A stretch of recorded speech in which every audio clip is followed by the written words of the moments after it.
ৰহস্য যেন ভেদ হোৱা নাই কৰবি দাসৰ মৃত্যুৰ।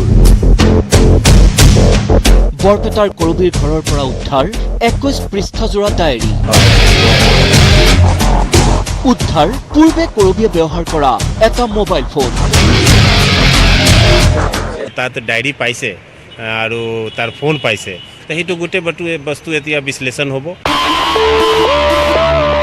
প্ৰতিভাৱান গায়িকা কৰবি দাসৰ মৃত্যুৱে 4টা দিনত ভৰি দিয়াৰ পিছতো ভেদ হোৱা নাই সকলো ৰহস্য। কৰবিৰ মৃতদেহৰ কাষত উদ্ধাৰ হোৱা সুইচাইড নোটৰ ভিত্তিতেই ইতিমধ্যে আৰক্ষীয়ে গ্ৰেপ্তাৰ কৰিছিল প্ৰেমিক ঋতুপৰ্ণ দাসক।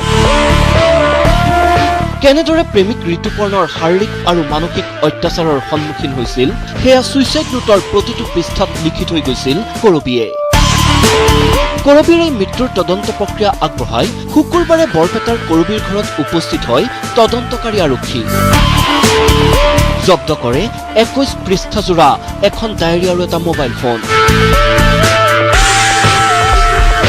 কাৰ্বিৰ এইটো যে সুইচাইড আছে তাত যে ইনভেষ্টিগেশ্যন হৈ আছে, তাত তাৰ ঘৰটো গৈছিলে, কালি আমাৰ ভাঙা ঘৰ পুলিচ গৈছিলে আৰু তাত ডায়েৰী পাইছে, তাৰ ফোন পাইছে, সেইটো গোটেই বস্তু এতিয়া বিশ্লেষণ হ'ব। গোটেই তথ্য পাম, ফোনত পৰা পাম, ডায়েৰীৰ পৰা পাম, সেইটো চাৰ্কামষ্টেঞ্চেছ লগত মিলাই আৰু এইটো কৰি আমি কেছটো ইনভেষ্টিগেট কৰিম।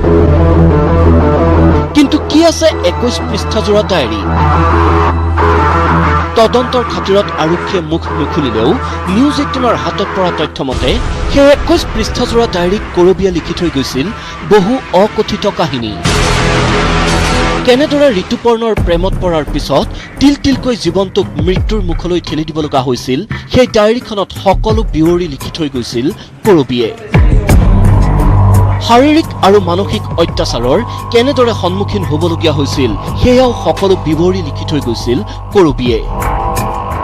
একেদৰে বৰপেটাৰ ঘৰৰ পৰা আৰক্ষীয়ে জব্দ কৰি অনা মোবাইল ফোনটোৰ পৰাও কৰবিৰ মৃত্যুৰ আঁৰৰ বহু তথ্য লাভ কৰিছে আৰক্ষীয়ে।